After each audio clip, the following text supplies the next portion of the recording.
I was back in my wife's high school days, and this time, I made a completely different decision. I was determined to be a bystander, to watch her live the beautiful life she deserved. Even if I wasn't a direct part of that beautiful life, I was more than willing to accept it. A crisp, melodic bell rang, piercing every corner of the campus and silencing the brief burst of noise, restoring the usual quiet. That's high school for you. The short breaks are over in a flash. The school hallways grew quiet, the air thick with the kind of silence that comes just before everyone dives into their studies.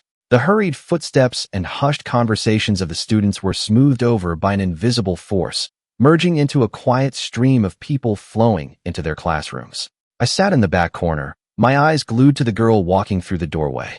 I'd been exiled to the back of the room anyway, so nobody was going to pay attention to a slacker like me. Her name was Chloe. I realized I was grinning like a creep again and immediately slapped my left cheek. She wore a pair of delicate glasses, and behind the lenses, her eyes looked a little tired. She had dark circles under her eyes. She must have been burning the midnight oil studying again. In a sea of students wearing the same uniform, she didn't stand out. But this girl, the one who seemed to blend into the crowd, just happened to be the school's star student, the valedictorian of the science track for 3 years running. That was my future wife. No, now that I was back, she would become a rising star at NASA or a renowned physics professor, someone on par with Stephen Hawking. But the one thing she wouldn't be was my wife. She wouldn't be tied down to a loser like me. As a few more students took their seats, I allowed myself one last, lingering look at her before pulling my eyes away, untying the long-sleeved uniform shirt from around my waist and properly putting it on. Our homeroom teacher, Mr. Davis, rushed into the classroom holding a stack of papers, a stern look on his face. "All right, class, we're having a pop quiz." Mr. Davis's flat voice shattered the classroom's quiet. The class erupted in groans, but after a moment of complaining, everyone numbly pulled out their pens and paper. My eye twitched, and a wave of dread washed over me. This was the one thing I hated about being back in high school. A quiz every other day and a major test right after. I sighed internally, closed the textbook that was cleaner than my conscience, and tossed it onto the pile of books on the floor to my left. I'd just bothered to dig that textbook out, and now it was completely useless.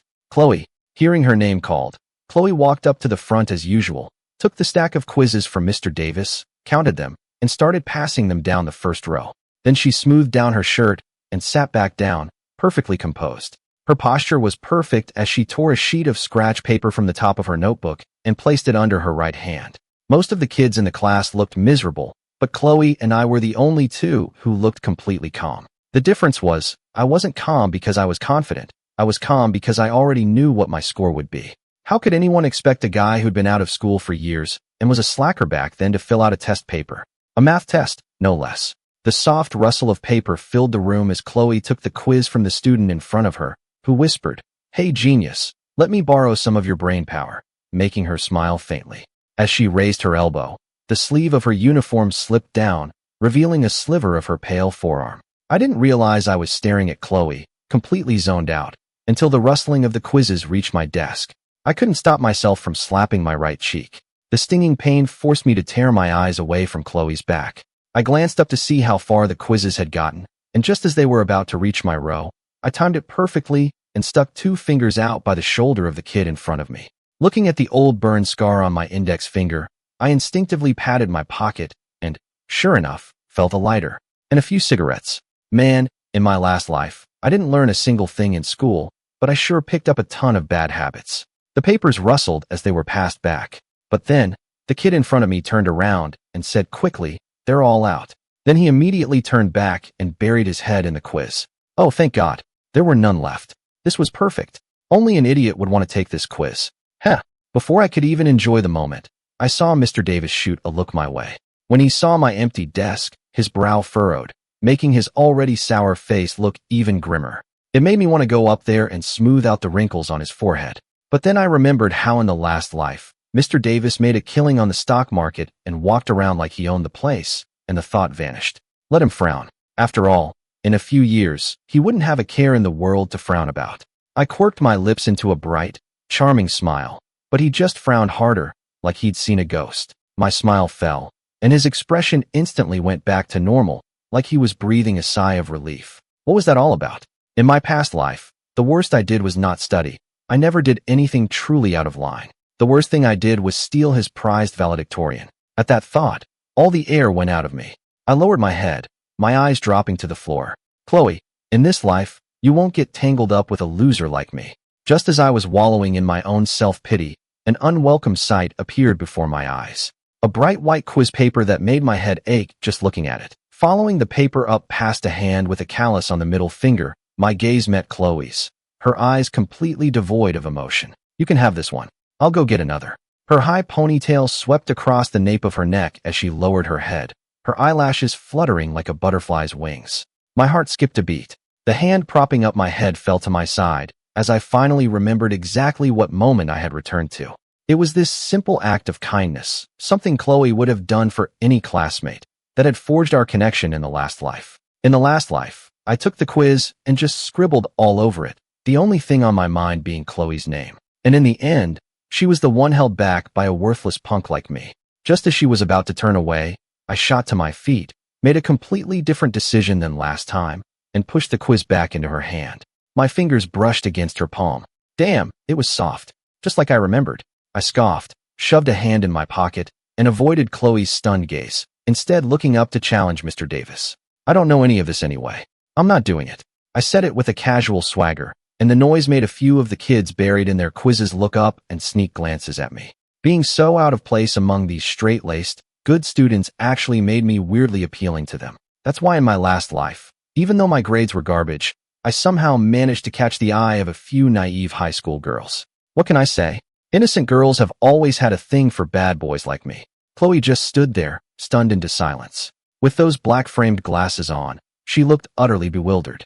Damn, she was so cute it killed me.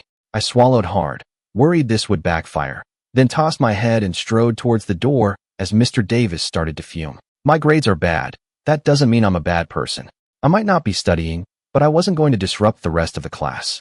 At the doorway, I gave Mr. Davis a brazen wave goodbye. Man, no wonder Chloe fell for me last time. With this much charm, it's a miracle I'm not a movie star. Mr. Davis just stared as I left. I took a detour past the dean's office for fun, then walked to the school gate with my head down. But before I could even step outside, the security guard stopped me. I looked down and realized I'd forgotten I was still in my school uniform. I argued with him for ages, but nothing I said would convince him to let me leave, and he didn't move that metal detector wand an inch from my chest. I had no choice. I glanced at his nicotine-stained fingers, pulled a cigarette from my pocket, lit it, and slowly held it out to him. Then, as he stared in shock, I quickly let it go, flicking it onto the desk inside the security booth. It traced a perfect arc through the air and instantly lit the newspaper on the desk. Yes, a perfect three-pointer. By the time the guard grabbed his cup of water and easily put out the small fire, all he could see was the dust I'd kicked up. After running for a short distance, I looked back at the school building standing tall among the skyscrapers and gave it a two-fingered salute. A final salute to my youth. All right, Project Moonlight, Step 1, complete. The sky was painted in pale morning colors as shops began to open their doors, and the smell of hot food wafted from the breakfast carts. The smell hit me, and my stomach cramped, reminding me I hadn't eaten breakfast. I turned all my pockets inside out and managed to scrounge up a grand total of $2.50. Damn, my younger self was broke. Whatever, I had more important things to do. The city was all towering skyscrapers now. I hadn't been back in so long that I couldn't even find my old dump of an apartment. It took me a while to navigate through the haze of my memory and find the right street. It was a narrow alley, shaded by old trees whose low branches brushed against the shoulders of people passing by. Yep, this was the rundown apartment complex. I could still see some of my childhood graffiti on the peeling walls. I ran up the stairs, stared at the battered wooden door, took a deep breath, and kicked it hard. With a loud thud, a jolt of pain and numbness shot up my leg. Ow, damn it, that hurts like hell. I clutched my leg, grimacing for a second, then scowled at the damn door. It was falling apart, but the lock was still solid. Damn, I never realized how sturdy this piece of junk was. Luckily, the noise had woken up the drunk inside. I heard shuffling from inside and clenched my jaw. The old bastard opened the door, and his hung-over face registered surprise when he saw it was me. He squinted at the sky outside. "What are you doing back here?" He said it with disgust, then grabbed the bottle in his right hand and took another swig. I glanced at the trashed apartment, shoved him aside, and walked straight into my old room. It was messy too, but compared to the living room, it was practically pristine. I lifted the mattress and felt underneath. Just as I expected, empty. So, in the last life, he'd already taken this money to buy booze by this point. I laughed bitterly. As I let go, the thin mattress snapped back into place, sending a puff of dust into the air. You think you can hide money in this house from me, kid? The old bastard was sprawled on the couch, having pushed a pile of clothes onto the floor, and he shook his bottle triumphantly. His flushed face disgusted me. My fingers curled into fists, and I didn't realize I was standing right in front of him until the pain of my nails digging into my palms brought me back. You get the hell. Before the old bastard could finish his sentence, I grabbed his jaw, squeezing so hard his mouth fell open in shock. Before he could spit out another curse, I snatched the bottle from his hand without a second thought. The movement was rough and direct. The liquid inside sloshed and foamed from the sudden movement. I tilted the bottle and mercilessly poured the amber liquid down his throat. The old bastard's eyes bulged as he made muffled, gurgling sounds, trying to struggle but failing. I'd been stronger than him for a long time. The money? Where's the money for the booze? I demanded, loosening my grip so he could gasp for air. You son of a bitch, you dare treat your own father this way.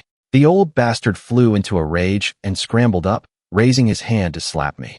But the alcohol made him unsteady, and he stumbled and fell to the floor.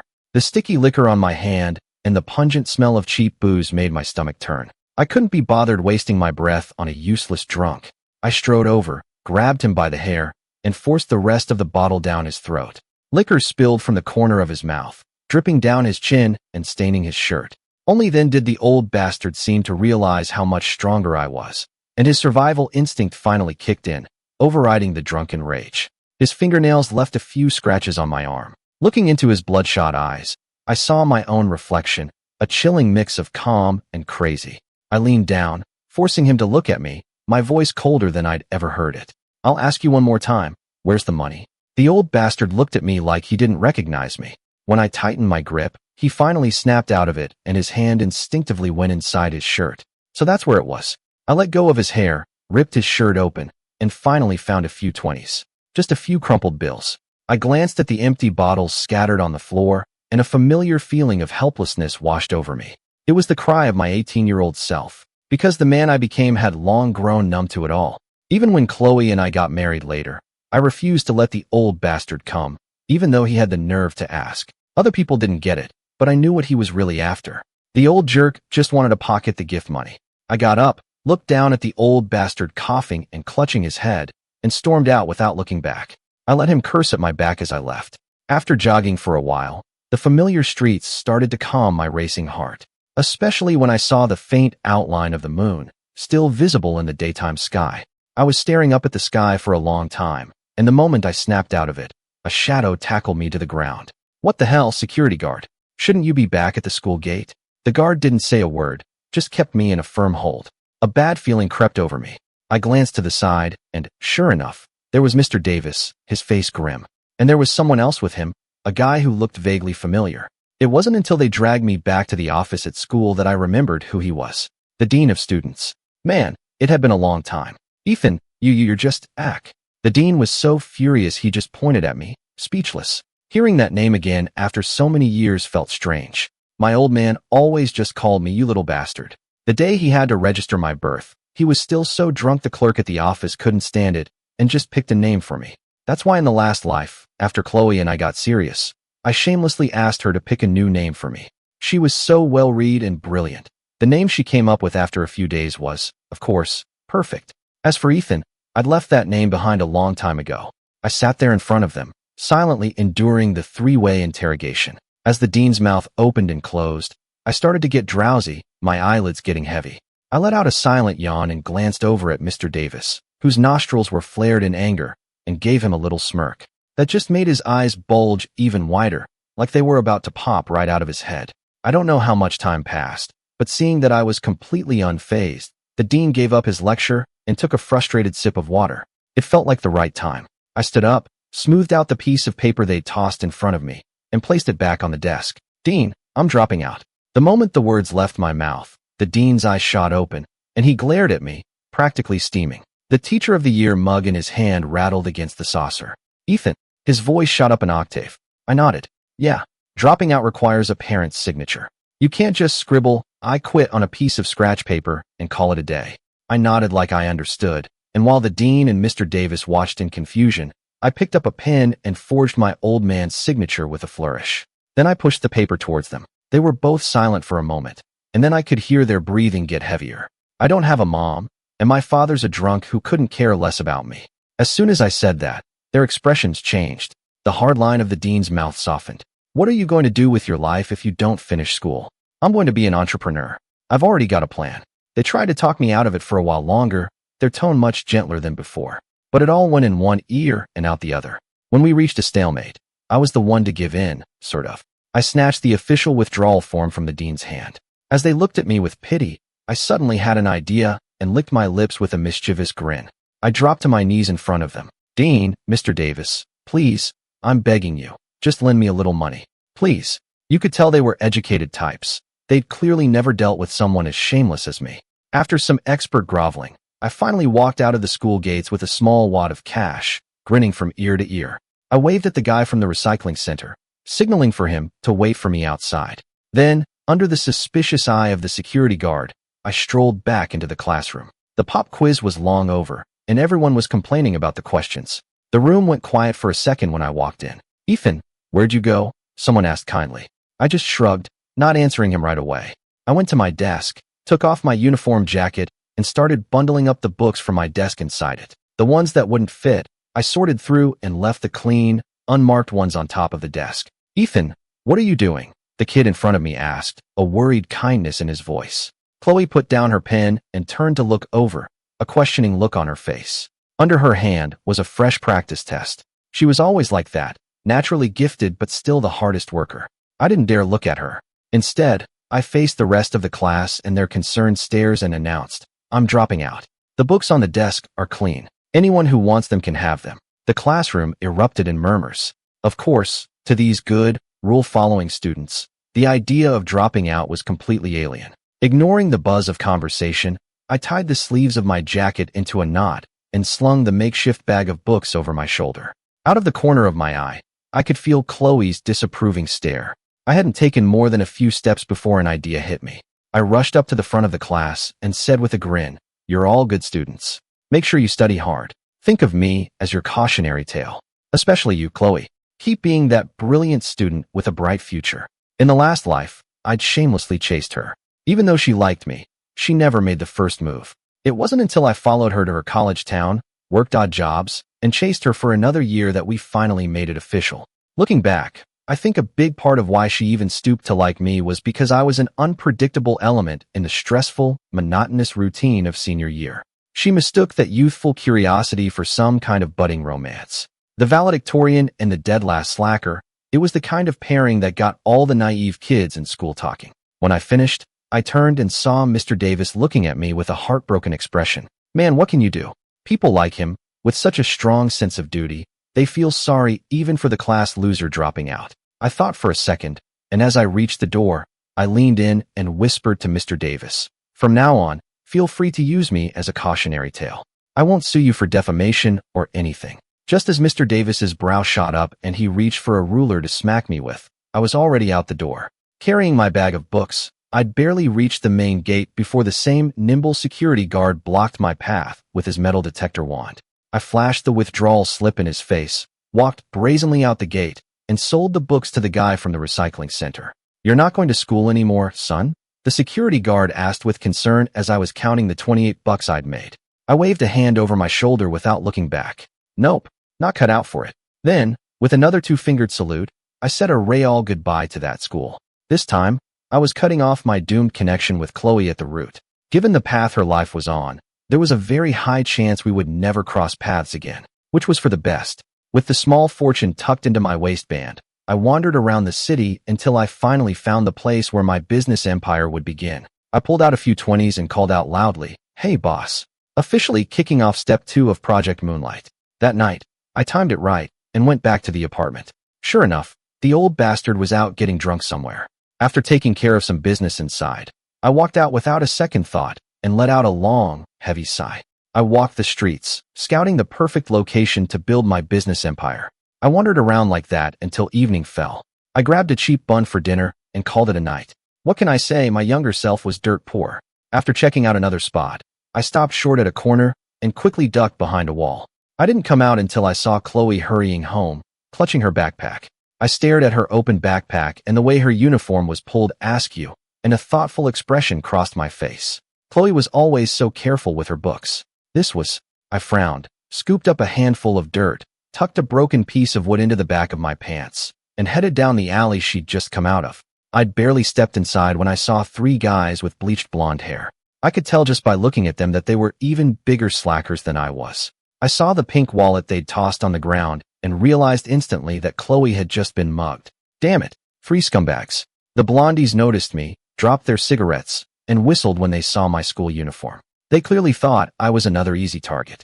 I pulled out the cigarette I'd forgotten to toss, held it up, and walked over to them with a grin. As they looked at me expectantly, I threw the handful of dirt right in their faces. While they were bent over, cursing and rubbing their eyes, I pulled the piece of wood from my waistband and went to town on them. In my last life, once I was with Chloe, I never got into fights again because I knew she didn't like it. After all these years, my skills were a little rusty. Damn, that took more out of me than I expected. I touched the cut on the corner of my mouth and took off running. I hopped a fence to take a shortcut and accidentally landed on a dog. It chased me for a whole block. But thanks to the dog, I actually managed to get to her building ahead of her and leave her wallet on the path she'd have to take. The second I saw Chloe pick up her wallet, I turned and walked away. Touching the cut on my lip, I looked up at the bright, clear moon and left, feeling satisfied. After some careful planning, I used my startup fund to set up a food cart at a busy 3-way intersection not far from a local middle school. The foot traffic was great, and it was an easy spot to make a quick getaway on my cart if I needed to.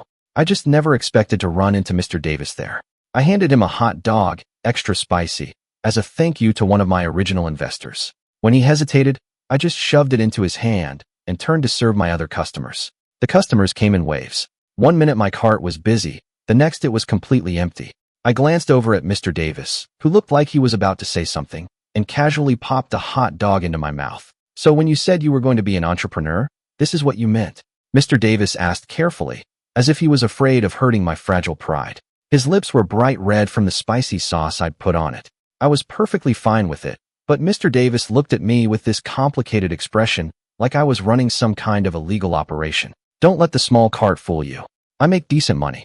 I'll be able to pay you back soon, I said, smacking my lips. I was destined to be the king of street food. These hot dogs were amazing. Mr. Davis wiped the sweat from his brow, shook his head like it was nothing, and after a long pause, finally asked what was on his mind. So you're really not going back to school? Nope. What's the point? With my grades, I'd never get a decent job.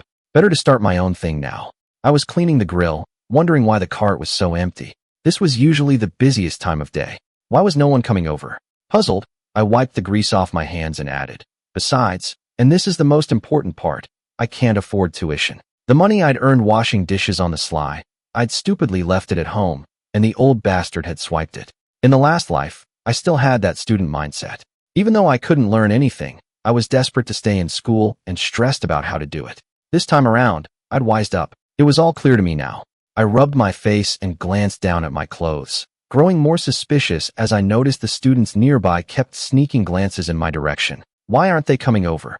As I was wondering, I glanced over at Mr. Davis, who was standing there with his lips pressed into a thin, expressionless line. And I instantly understood the problem. Without asking, I shoved another hot dog into his hand. Ethan, just hold it. If you're not holding one, I won't get any customers. Huh. Mr. Davis didn't get it at first, not until a swarm of students suddenly descended on the cart. Then he realized his intimidating presence had been scaring them away. Yep, students are always scared of their teachers. With the customers finally here, I was a blur of activity, taking money and slinging hot dogs.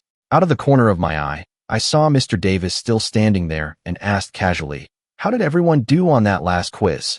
Huh? Oh, they were fine. Everyone's keeping up. Hearing that I still cared about the class, Mr. Davis looked pleased and held his hot dog up high. I was actually a little touched. I didn't think he'd try to help me drum up business. I tried to sound casual as I asked, is Chloe still at the top? Of course. It's Chloe. She's always number one, no question about it. Hearing the pride in his voice, I couldn't help but nod. Yes, Chloe was always brilliant. If she hadn't been held back by marrying me and having our kid in the last life, she would have been someone everyone looked up to. The grease on the griddle sizzled and popped, spattering my hands. Looking at the crowd of students, I suddenly remembered it wasn't a weekend. Mr. Davis, Don't you have class today? Seeing I was swamped, Mr. Davis used his free hand to start helping me take money. Nope. The entire senior class went on a hike today. We're just getting back. I just walk faster than the kids. He added, with a sigh of Gankai.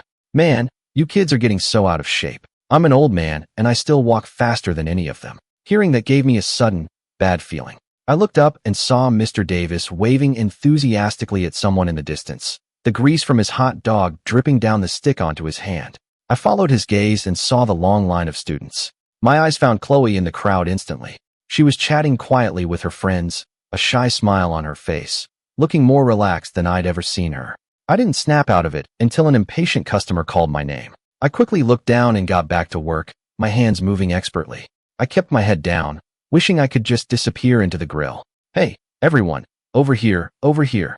Mr. Davis's booming voice brought the whole crowd over. I gritted my teeth and shot him a look, but he just raised an eyebrow at me smugly. Hey, Ethan, it's you. Long time no see. Yeah, class isn't the same without you. Heh. I put on a polite smile. They were just being nice. Without me dragging down the curve, the class average was probably way higher. Mr. Davis clapped me on the shoulder and announced with a grand wave of his hand. Hot dogs are on me today for the whole class. Take as many as you want. Just let Ethan know. Wow. Thanks, Mr. Davis. Yeah, thanks, Ethan. Someone from the crowd shouted, and suddenly a chorus of thanks was directed at me.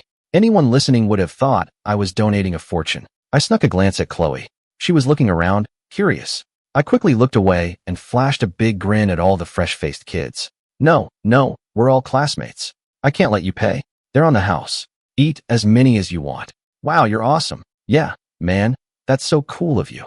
Mr. Davis, next to me, tried to say something, but I quickly shoved the hot dog from his hand into his mouth. The kids were all excited but shy. The ones who had money insisted on paying, no matter what I said. The ones without cash were hungry but too embarrassed to take them for free. So I finally had to just close up my money box and hand them out to everyone. If someone was still too shy, I just shoved a hot dog right into their hand.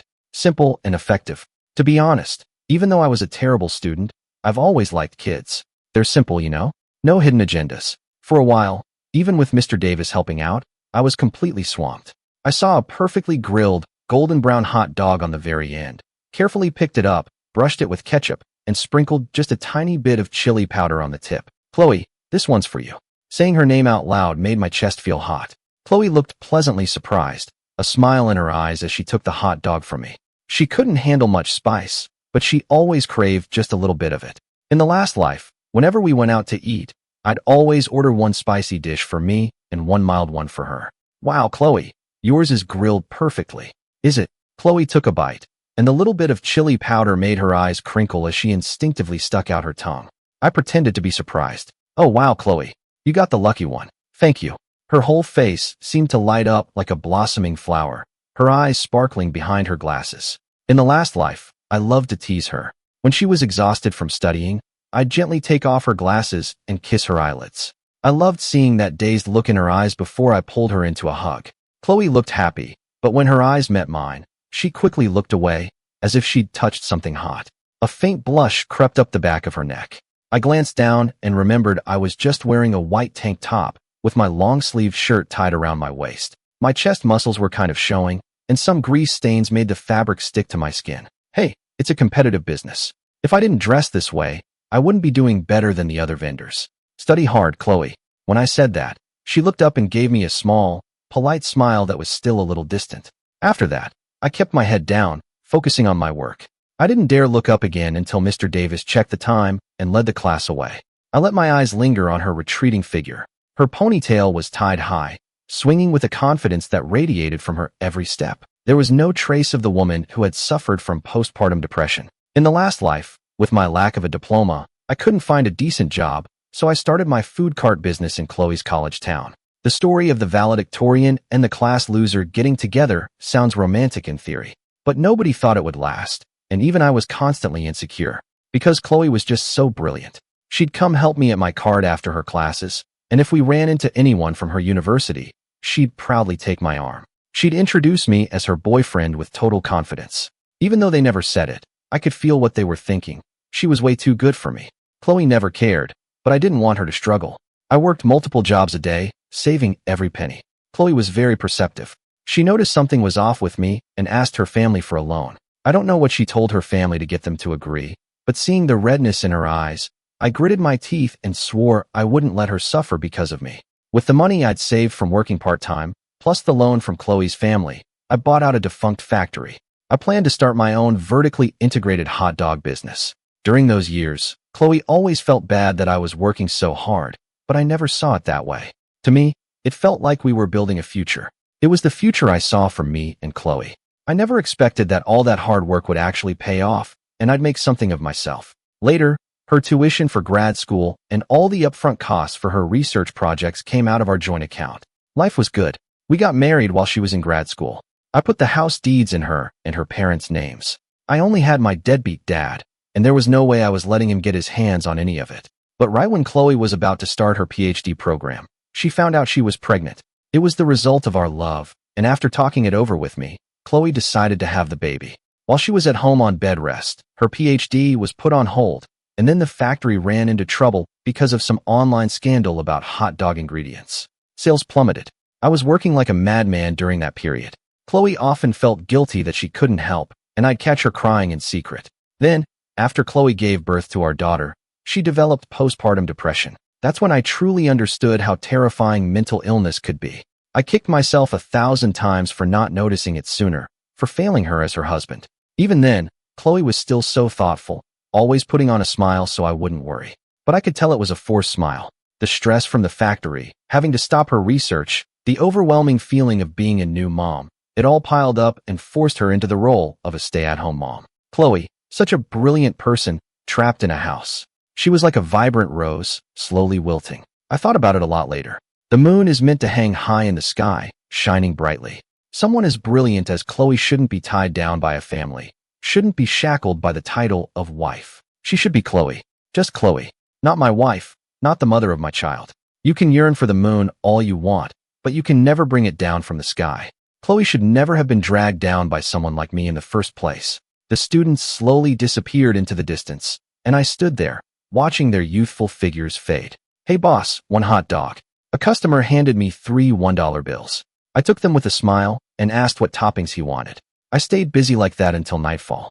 Just as I was about to pack up for the night, I saw the old bastard storming towards me, taking a swig from a bottle as he came, probably trying to work up some liquid courage. I raised an eyebrow in surprise. I never thought that old drunk could find his way here, and I was even more surprised he'd shown up so late. You son of a bitch. You sold everything in the apartment. You think you can get away with that? He put his hands on my card, getting ready to flip my prized possession. That's hilarious. Did he really think I wouldn't lay a hand on him just because we were in public? What a joke. In my last life, my biggest regret was not dealing with him sooner. I grabbed his wrist and twisted it hard. The old bastard yelped in pain, and I easily dragged him aside. I didn't sell everything. Some of it I'm still using. Besides, I bought some of that stuff with my own money. The old bastard couldn't break free. His eyes darted around, and I knew he was about to pull something. Sure enough, the next second he collapsed on the ground and started making a scene. Help! Help me! My ungrateful son is beating his own father. Everyone, come look. A son is beating his father. He flailed his arms and kicked his feet on the ground like a child. Dust billowed up around him, coating his wrinkled, smelly clothes. A crowd started to gather, some looking shocked, some sympathetic, some just indifferent. But no one dared to step in. I just stood there quietly, watching the absurd performance. In the last life, when the factory was in trouble, the old bastard had shamelessly tracked down Chloe and made a scene in public, grabbing at her and demanding money. He wanted to squeeze some booze money out of us before the business went under. Chloe knew he was a scumbag from what I'd told her, but she never knew he could be this vile. I can still remember the helpless look on Chloe's face. Her depression had just started to get better, and she'd taken our baby out, only to be surrounded by strangers pointing and whispering. Before she married me, Chloe had only ever been praised and admired. She'd never been stared at like she was some kind of sideshow freak. The sound of the old bastard's shouting filled my ears, his shameless face blurring with the memory from the last life. A flicker of irritation broke through my numbness. I grabbed him by the collar and hauled him to his feet. My eyes felt bloodshot as I warned him. Go on, keep making a scene. The bigger, the better. Let everyone know what a deadbeat drunk you are, that you never spent a day raising me. I roared, letting out all the pain this biological father had caused me across 2 lifetimes. He pissed away all the money my mother left. The only reason I survived was because of the kindness of strangers. You never raised me, so don't expect me to take care of you. If you ever show your face to me again, I'll go to the cops. Don't forget how much money you've stolen from me over the years." My words seemed to scare him, and the crowd started pointing and whispering. The moment I let go, he collapsed back onto the ground. Just as I turned to leave, I heard the sound of shattering glass and someone in the crowd shouting a warning. The old bastard lunged at me with the broken bottle, but I just stood there, watching his crazed eyes. A deep sense of weariness washed over me. This is so exhausting. A life like this is meaningless. Maybe it would be better if I just died. Then Chloe's life and mine would truly be on separate paths. As the crowd gasped and screamed, I suddenly saw a vision of Chloe from our last life. It was after I'd told her about my gutter rat existence. She had just cupped my face in her hands, forcing me to meet her eyes. She had looked at me so seriously and told me, word for word, "Don't let anyone else define your life. You have to live it your own way. Even if you feel like mud, you can still build a wall." She had kissed my forehead and whispered, "My love, you are not a loser." My body moved before my brain could think. I took a half step back, as if the memory of Chloe was pulling me out of the way. The jagged edge of the bottle only cut into my right arm. The sight of warm, red blood seemed to sober the old bastard up instantly. His hand trembled as he let go of the bottle, his eyes wide with fear. I couldn't help but scoff. A lowlife that even his own family avoided was actually afraid of me. What was he afraid of? That I'd send him to jail? I clutched my bleeding arm, looking down at him without any expression, as if I couldn't feel the pain at all. My lips were pale as I gave him my final warning. "I'm only going to say this once. Stay out of my life. If I ever see you again, I'll add this assault to the list and make sure you spend the rest of your days in a cell." The old bastard swallowed hard. The stench of spilled booze on the ground made me sick. "Get out of here. Can't you see they're calling the cops?" My friendly reminder sent the old bastard scrambling to his feet and running off without a backward glance. I picked up the pieces of broken glass, threw them in a trash can, and then got on my cart and rode away. The old bastard was a real idiot. I was bluffing. None of these people were our relatives or neighbors. They weren't going to call the cops. It was a family dispute. I went to an urgent care clinic to get my arm stitched up. The smell of disinfectant always made me uneasy. In the last life, when Chloe had postpartum depression, she refused to admit she was sick, so I was the one who had to keep going to the doctor's office. Eventually, after shamelessly pestering her, I even got the doctor's number so I could text her on iMessage. She told me that even with a supportive family, new mothers are still incredibly vulnerable to postpartum depression. Childbirth takes a huge physical and mental toll, and then you have to care for a newborn, which leaves a new mother in a very fragile state. Even with a family's best efforts, it might not be enough to meet all of her emotional and psychological needs. If a new mother doesn't have enough social and emotional support, she can feel isolated, helpless, and depressed. Every time I thought about it, I wanted to slap myself. This is how you act like a husband? You bastard. But Chloe, even when she was sick, would always comfort me, telling me she appreciated how hard I was working, running between the factory and home. My wife, my love. Damn, she was just too good. I left the clinic in a hurry and finally got back to my new home, a tent under a bridge overpass. But when I saw dog crap inside my makeshift tent, I crawled out and started cursing at the empty air. Unbelievable. I called this place my kennel as a joke, but I never thought a dog would actually take a dump in it. Cursing under my breath, I cleaned up the mess, then lay down on my sleeping bag and stared at the moon through a small hole I'd cut in the top of the tent. "Oh moon, my moon, please watch over my love. Let her have a safe and happy life this time." In the days that followed, I only saw Chloe once, when I went to pay back the dean and Mr. Davis. After that, I never saw her again.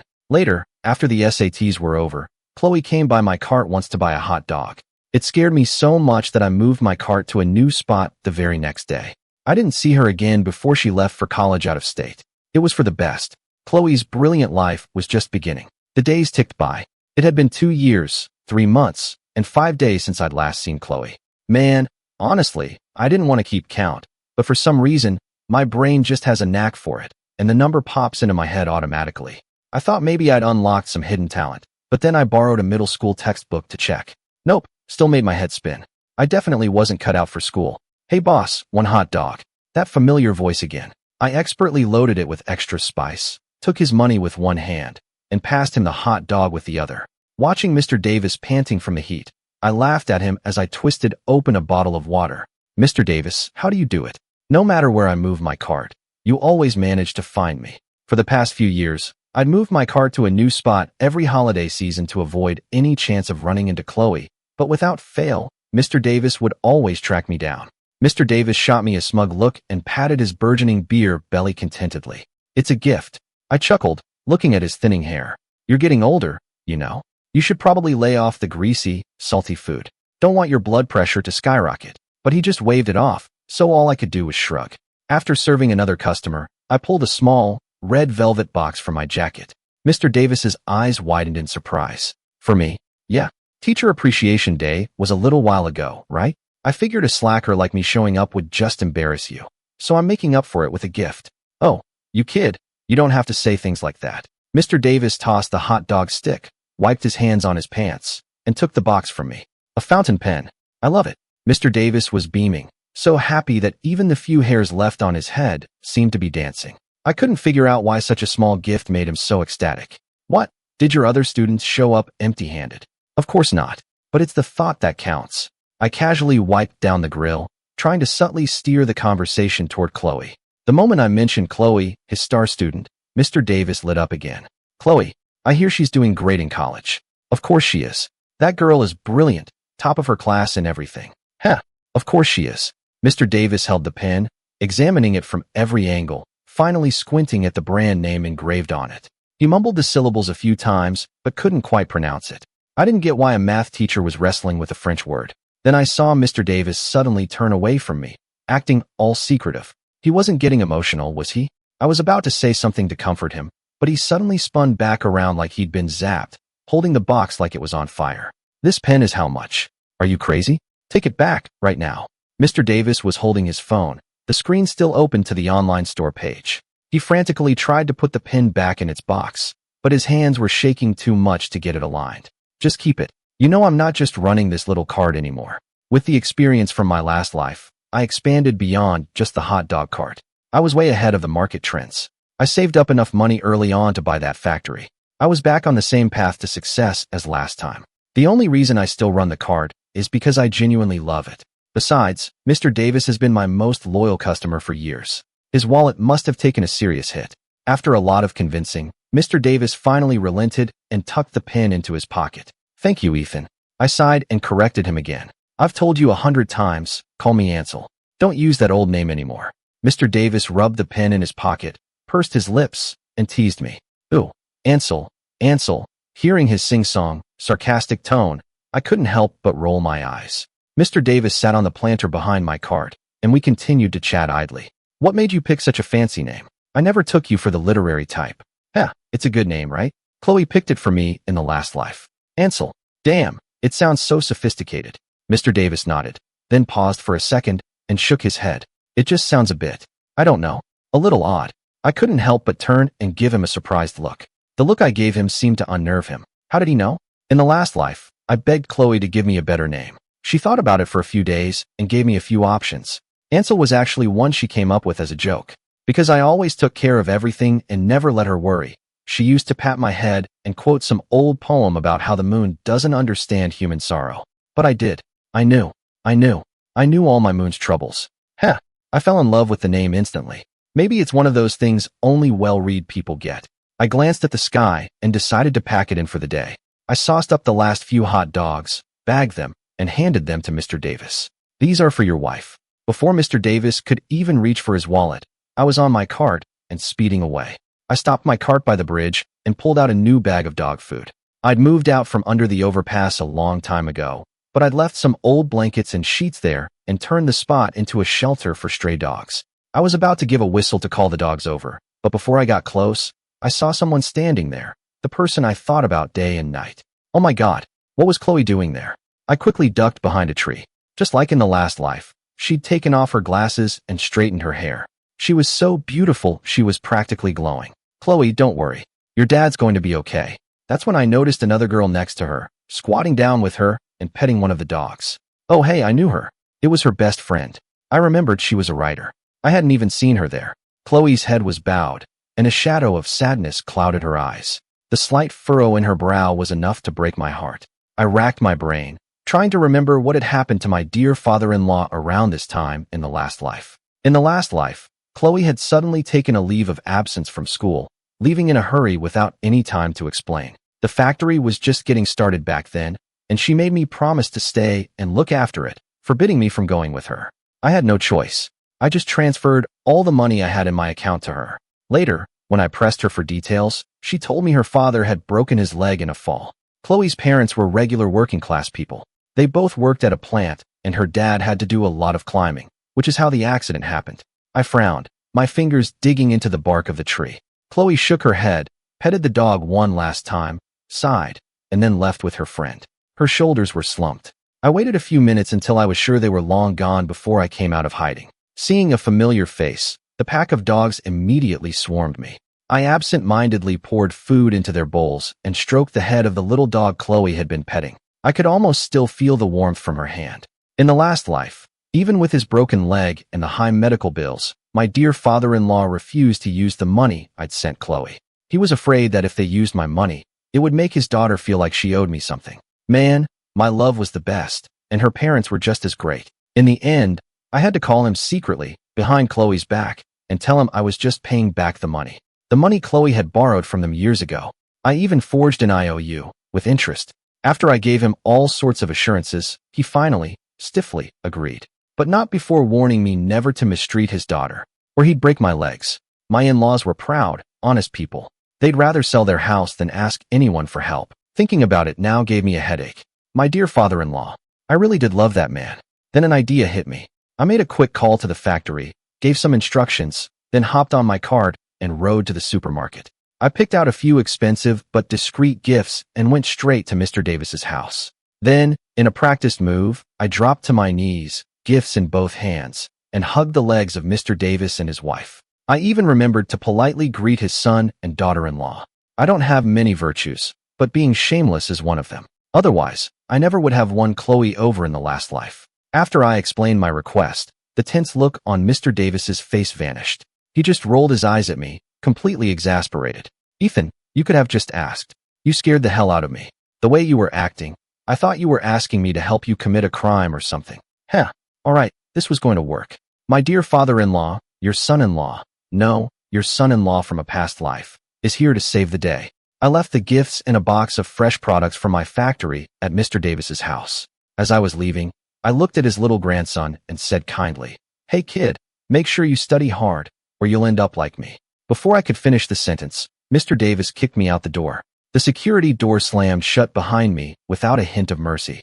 I stared at the welcome mat on his porch and marveled again at Mr. Davis's kindness. He wouldn't even let me be a free cautionary tale. I told him I wouldn't even charge him royalties. Oh well, I was still a little worried about Chloe though. She was so strong-willed and always tried to handle everything herself. These past few days must have been tough on her. I used my non-college educated brain to come up with a plan, then slapped my thigh and went to stake out the house of her best friend, who I knew was home from college on break. Man, I knew from the last life that her friend was a homebody, but I never realized she was this much of a hermit.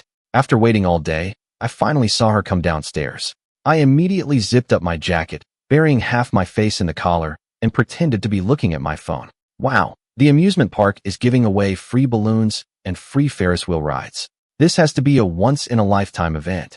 When her friend didn't seem to react, I ducked into a nearby stairwell, took off my jacket, and put it on inside out. Good thing I was smart enough to wear a reversible jacket. I jogged past her friend again, pretending to be a different person. Oh my god, the amusement park has free balloons and free Ferris wheel rides. Wow, this must be a once-in-a-lifetime thing. Then I ditched the jacket entirely and walked past her friend a third time. Oh my god, free balloons and a free Ferris wheel at the amusement park. A once-in-a-lifetime deal. I have to go with my best friend. Just as I was debating whether I should do another pass, this time shirtless, I finally heard her make a phone call to Chloe. "Chloe, let's go to the amusement park. The Ferris wheel is free today." Chloe must have said no, because her friend immediately started begging in a whiny voice. "Please, Chloe, just come with me, please." I saw her break into a happy smile and immediately turned and left. Yes, mission accomplished. Before I could even celebrate, a gust of wind hit me and I sneezed. Damn it, who was talking about me? I sniffled and put my jacket back on. Knowing Chloe's routine, her makeup usually took about 35 minutes, so I had plenty of time to make my way over to the amusement park. I had just gotten on my cart when I saw her friend come back downstairs, already changed into a new outfit. Oh my god. My eyes widened as I watched her hop on a rental bike and take off. Oh no, I'd miscalculated. Chloe must have been so upset, she didn't even bother with makeup. My heart ached for her. I rolled up my sleeves and started pedaling my cart like a madman. I only breathed a sigh of relief when I saw her friend stop in front of Chloe's building. But I didn't slow down. My trusty cart, my partner in business, got me there a good 10 minutes before they did. I stood in the middle of the park, dressed in a mascot costume, and spotted Chloe immediately. She looked a little thinner, her hair simply pulled back, and the dark circles under her eyes were more pronounced. I rushed forward and handed Chloe the sunflower-shaped balloon I'd been clutching in my left hand. I remembered to hand one to her friend too. Chloe looked surprised and delighted.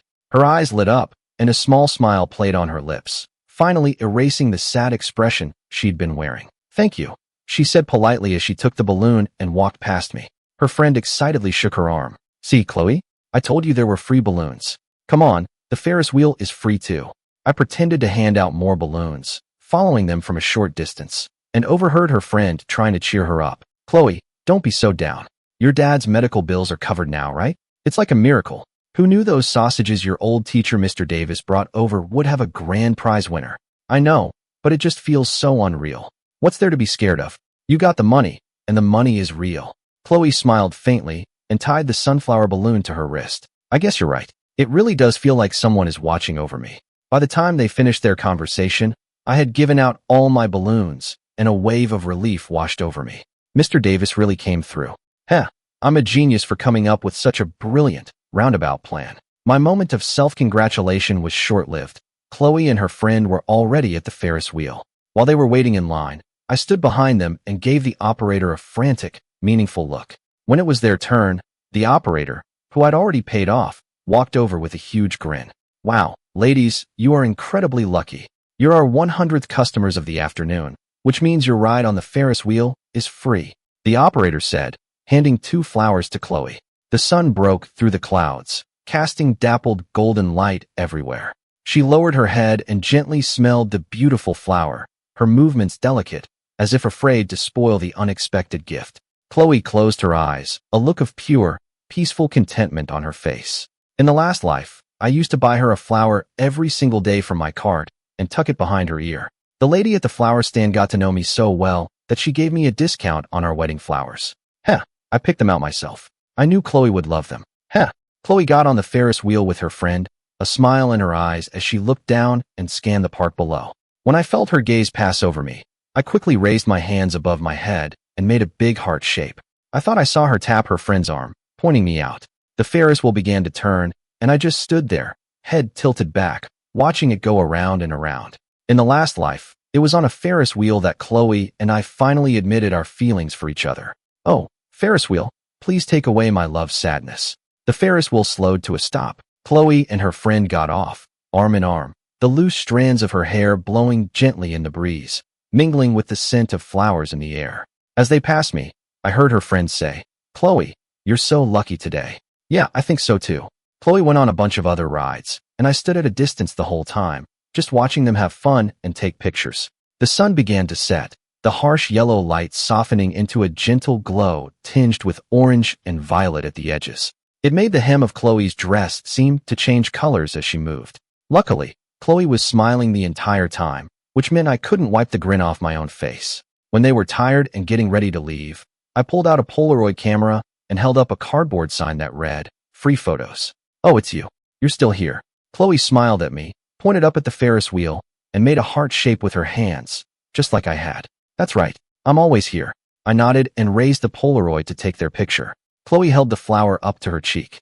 The sunlight streamed through the petals, casting a soft glow on her face that made her look even more beautiful. Looking at her through the viewfinder, my heart skipped a beat as I pressed the button. The photo developed quickly. Chloe looked just as beautiful in it. Postpartum depression is a real monster.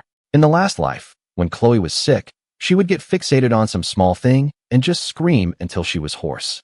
Then, when she calmed down, she would cover her face and cry, apologizing to me over and over. She smashed every mirror in the house back then because she couldn't stand to look at her own reflection. Her body had changed, she looked exhausted, and she was filled with this unexplainable resentment every single day. "Thank you." Chloe smiled at me, took the photo, and then huddled with her friend, whispering about it. I turned away, let out a long sigh as I watched her walk away, and then dragged my aching feet to the employee break room. I took off the heavy mascot costume and collapsed on the floor. I sniffled.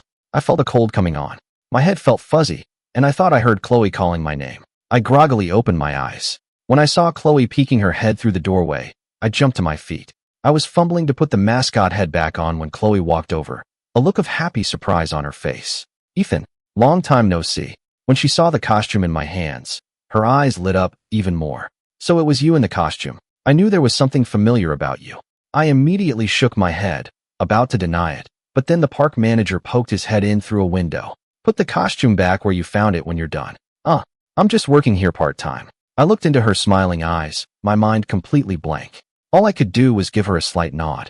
I put the costume away and, ignoring Chloe's attempt to talk to me more, I quickly walked away. I accidentally bumped into her friend's shoulder on my way out. "Sorry." I apologized quickly and squeezed past her, hurrying to get away. I didn't stop walking until I was far away. Then I finally let myself squat down by a wall and wipe away the tears that had started to fall. I sniffled, sneezed, and then headed for home. I didn't know how long Chloe was in town for, but I did my best to avoid her. I didn't even go out with my cart for a long time. It got to the point where Mr. Davis called me for several days straight, asking if I was dead. Seriously, couldn't he at least hope for the best for me? It wasn't until I snuck over to the hospital and saw my dear father-in-law being discharged that I finally relaxed. I didn't see Chloe there, so I felt it was safe to start working my cart again. The next few years were quiet. It was hard to get any information about Chloe out of Mr. Davis. It wasn't his fault. He genuinely didn't know anything. My factory was still doing great. I worked my cart on a regular schedule, closing up on time every day to go feed the dogs under the overpass. And every night, I'd stare up at the moon and smile like an idiot for a while. Life wasn't so bad. And just like that, another 2 years went by, and Chloe graduated with her bachelor's degree. She was Chloe, after all. Brilliant. Especially this time. Without me to mess things up. Just like in the last life, she got accepted into the graduate program at her university. Mr. Davis, coming all the way out here in the dead of winter. You're going to make me cry. I rubbed my frozen hands together and handed an extra spicy hot dog to Mr. Davis, who was bundled up in his parka like a marshmallow. I watched him struggle to pull off his gloves to pay with his phone. "Of course, I'm your most loyal customer. How come you never give me one for free?" "Wow, Mr. Davis, you're not short on cash. That stock portfolio of yours is probably making money hand over fist." Hearing my praise, he puffed out his chest proudly, took a bite of the hot dog, and immediately started sweating from the spice. He finished half the hot dog, and when I still hadn't said anything, he cleared his throat and broke the silence. "So, no questions about Chloe today?" My eyes shot wide open. I saw his "I told you so" expression and glanced around nervously. I pulled him closer and whispered, "How did you know?" "Oh, how did I know?"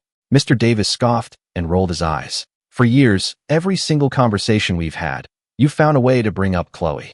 Only an idiot wouldn't have figured it out by now," he said, rolling his eyes at me again. In this cold, I was half afraid his eyes would freeze like that. "You think a slacker like you could ever pull one over on me? In your dreams." He tossed the stick in the trash and tried to give me some advice. "Chloe's still single, you know. If you like her, you should go for it." I shook my head and stared at the grill, lost in thought, not saying anything for a long time. When I finally snapped out of it, I looked up and he was gone. He didn't even say goodbye. Was he still mad about what I said? Maybe you have to be petty to get rich. I watched the snowflakes start to fall, coming down faster and thicker until the whole world was covered in a layer of white. Icicles started to form on the awning of my cart. I broke one off and rolled it between my fingers. In the last life, I loved to make a snowball and then press my cold hands against Chloe's cheeks. When she'd pretend to be mad, I'd pull her inside my big winter coat to warm her up. My fingertips were numb and red, and the icicle had melted completely. I reached up to pull down the awning, and just as I was about to close it, I saw a familiar face standing in front of me. Long time no see. Chloe was standing in the snow. She tilted her head and smiled at me, adjusting her scarf and revealing her rosy cheeks. In just a few seconds, a dusting of snow had already settled on her hair. "Chloe, you." I was still trying to process why she was here, but seeing the snow collecting in her hair, I reacted without thinking, moving the small awning from my cart to hold it over her head. Chloe looked up at me, her eyes curving into a smile. She was wearing makeup. She was still so beautiful. I could feel my face getting hot. Damn it, it was freezing out here. "Why are you out without an umbrella?" I almost said more, but I caught myself just in time and swallowed the words. Chloe glanced at my snow-dusted grill, then looked up at me, the snowflakes on her eyelashes melting. She took a step closer, and I felt my heart pound in my chest. I came to thank you. Huh? For what? I was completely lost. Chloe took off her scarf and draped it over her arm, revealing the pale skin of her neck. I came to thank the person who got my wallet back for me. To thank the person who went to so much trouble to help with my dad's medical bills. To thank the person in the mascot costume who tried to cheer me up, and the person who gave me the flowers. She said it all in a rush, and with every word, my heart hammered against my ribs. I couldn't meet her eyes. I quickly looked away, staring at nothing in particular. Chloe tilted her head, and my eyes were drawn back to her. Is that right? You must have me confused with someone else, Chloe. Before I could finish, her best friend appeared out of nowhere, holding 2 umbrellas and looking like she was about to solve a mystery. She gave me a smug grin and pulled out her phone. Want to see the security footage from that alley? How about a sworn statement from the owner of the amusement park? Or maybe a Wikipedia entry? With that, she dragged a sheepish-looking Mr. Davis out from behind a corner. Need a witness? My head was spinning. I looked at Mr. Davis, who was avoiding my eyes, and I was completely speechless. I just happened to be working there. You're reading too much into it, Chloe. Reading too much into it? Right. Her friend and Mr. Davis both pursed their lips, giving me a look that said, yeah, right. Chloe laughed at their antics, then looked me straight in the eye and said, enunciating each word, thank you. My mouth opened and closed a few times before I managed to stammer out. I have to go home now. Don't read too much into it, Chloe. I left the awning standing there and tried to make a run for it, but Chloe grabbed my arm. Unbelievable. I was so pathetic. The moment she touched my hand, my entire body went weak. Damn it. Her hand was still so soft. Chloe tugged a few times, but couldn't get me to move. She raised an eyebrow and stepped in front of me. Oh, she pouted, looking a little disappointed. I tried to pull my hand away, but for some reason, my arm wouldn't obey. Chloe suddenly looked up, rising onto her tiptoes, her eyes sparkling. Do you want to try going out with me? Her words were so direct, they took my breath away. I wanted to say no, but my head felt too heavy to shake. I think my cold was getting worse. Before I could answer, her expression fell. Experience from the last life told me she was faking it, pretending to be hurt. Usually, at this point, I would pinch her cheeks and give in with a smile. But that was the last life. Looking at her now, I wanted to call her out on it, but my throat felt tight, and no words would come out. Chloe put her hands together in a pleading gesture, her beautifully made-up face moving closer to mine. Please, don't say no. We can just start by getting to know each other. Before I could respond, she stuck out her hand. Hi, I'm Chloe. I felt my hand, hanging at my side, start to tremble. Finally, Mr. Davis couldn't take it anymore. He walked over, took my hand, and placed it in Chloe's. As she looked at me with hopeful eyes, I felt a lump in my throat as I finally spoke. I'm Ansel. Ansel. That's a beautiful name. Yeah, my love chose it for me. Damn, I'm so pathetic. The moment Chloe got close, my mind went completely blank. Especially when she smiled at me.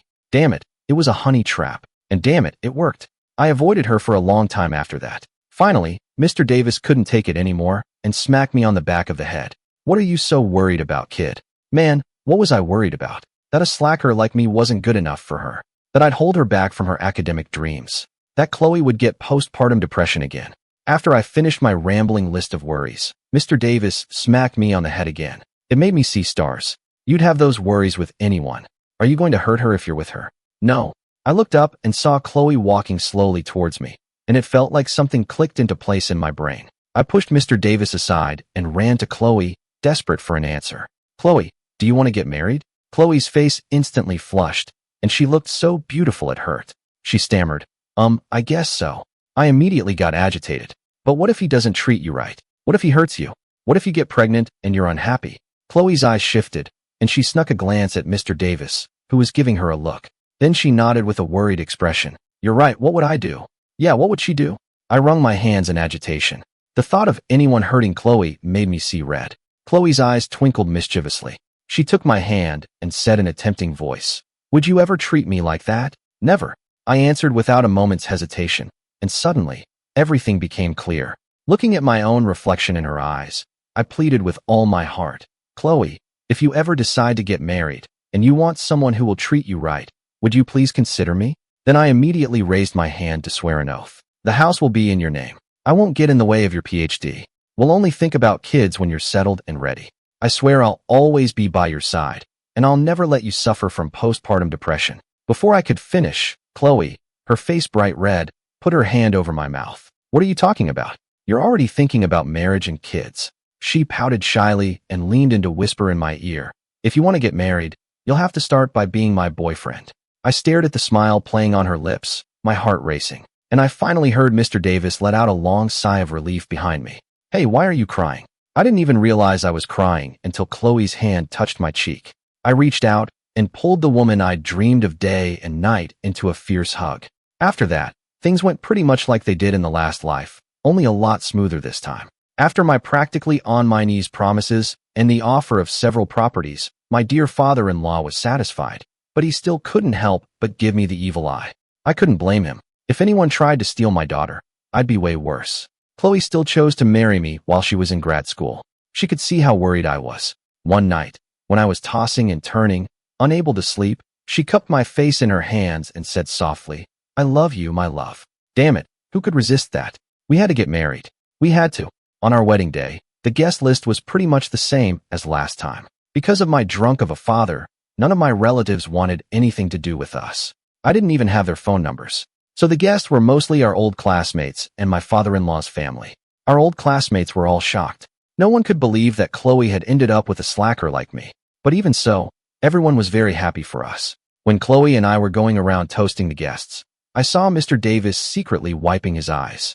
I was about to go over and tease him about it, but then I saw him chugging a glass of water. When he saw me, he gasped, "Next time you make me a hot dog, can you go easy on the spice?" The corner of my mouth twitched, and I nodded helplessly. I turned and saw Chloe's best friend, her cheeks puffed out with food, giving me a playful wink. I thought for a moment, then rubbed Chloe's back and whispered, "What genre does your friend write?" "Mysteries." "Oh, that explains it." I put my arm around Chloe and went over to toast her friend with a full glass of wine. Even though we were careful, Chloe still ended up getting pregnant. At the exact same time as in the last life. I was puzzling over it when I caught a triumphant look in Chloe's eyes. "Well, so much for my careful planning. It's always the one closest to you." Just like last time, Chloe insisted on having the baby. My wonderful in-laws also took turns trying to convince me. Man, I was the father, but somehow I was being made out to be the villain. I had no choice. But luckily, I'd been preparing for this ever since we got married. I'd already moved the factory to be near her university. Everything was already in place. I basically became a stay-at-home husband, spending all my time researching recipes and bringing Chloe meals on a strict schedule. I overheard someone in her department once and found out they'd nicknamed me Husband of the Year. Wow, what a title. It would have been even better if it came with a trophy. I was terrified that if I let my guard down for a second, Chloe would get postpartum depression again, just like last time. I went over to my in-laws' house and basically threw a tantrum until they, embarrassed by my behavior, finally agreed to come live with us. I even secretly borrowed their phones and searched for postpartum depression a few times. Sure enough, the algorithm is a powerful thing. Later that day, videos about it started popping up in their feeds. With the whole family on high alert, Chloe was happy and smiling every day. Genuinely happy.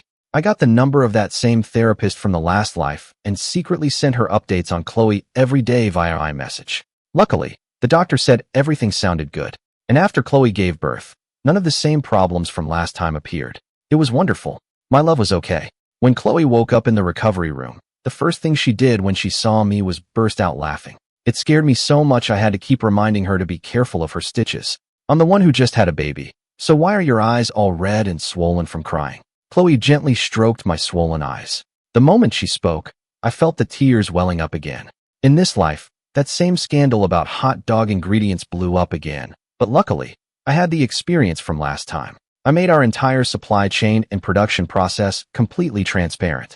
Because our ingredients were so clean, our sales actually boomed. Oh, and the old bastard. This time, I was by Chloe's side 24/7 after she gave birth. She and our daughter were happy every single day. I never gave him a chance to get anywhere near her. Most importantly, I'd had a rare moment of foresight back then. After he cut me, I'd gone and gotten an official medical report. The old bastard tried to show his face once. The moment he did, I shoved that medical report in it. I threatened to call the cops, and he got so scared he never came back. I stopped by the florist and bought a bouquet of sunflowers and a small cactus for my daughter. I didn't expect to see Chloe standing right outside the shop, holding our little girl and waving at me. "Look, it's Daddy. Daddy bought us flowers." I smiled, took our daughter from Chloe's arms, and held the sunflowers in front of her. Let's go home. I'll make you guys dinner. I was holding Chloe as we slept, and I vaguely felt her give me a kiss. What was that? I nuzzled my head against hers, half asleep. I vaguely heard her whisper in my ear, I'm sorry about the last life. It must have been so hard for you, running between the factory and home all the time. The last life? What about it?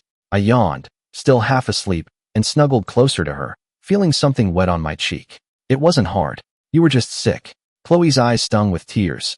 Looking at the man sleeping soundly beside her, she couldn't resist giving his cheek a light, playful slap. This idiot. To think that at the beginning of this life, he was actually trying to stay away from her. Luckily, she had good taste and didn't let him go. Thinking about the last life, Chloe found she couldn't sleep. She quietly slipped out of bed and pulled the covers up over him. She sat on the edge of the bed and opened her phone. She looked through the photos from that day at the amusement park. In the corner of almost every single one, you could see the mascot bear. Chloe scrolled through the pictures, a smile on her face that slowly turned into tears. Her finger stopped on the last photo. It was taken from above, and in it, the mascot bear was awkwardly making a heart shape with its hands. That fool. No wonder she'd fallen for him all over again in this life. The man beside her rolled over, his hand patting the empty space next to him as he mumbled her name in his sleep. Honey, I'm here. I just went to the bathroom. Oh, well, come back soon. Hearing him talking in his sleep, Chloe smiled and wiped away a tear. As she put her phone down, her eyes caught a piece of paper sticking out of a half-open drawer. It was tucked between the pages of a book. She reached out and pulled it out without thinking. Using her phone's flashlight to see, Chloe felt all sleepiness vanish. At the top, it read, Project Moonlight. Step 1. Drop out of school, stay away from Chloe. Step 2. Start a business early. After Step 3, there was just a single bullet point with nothing written next to it. Clearly, the fool had run out of ideas. Well, he was never a good student, she thought with a sigh. So it's no wonder. The plan was written on a piece of a torn test paper, and his handwriting was as terrible as a doctor's scrawl. Chloe shook her head with a small smile, put the paper back where she found it, and slipped back into bed.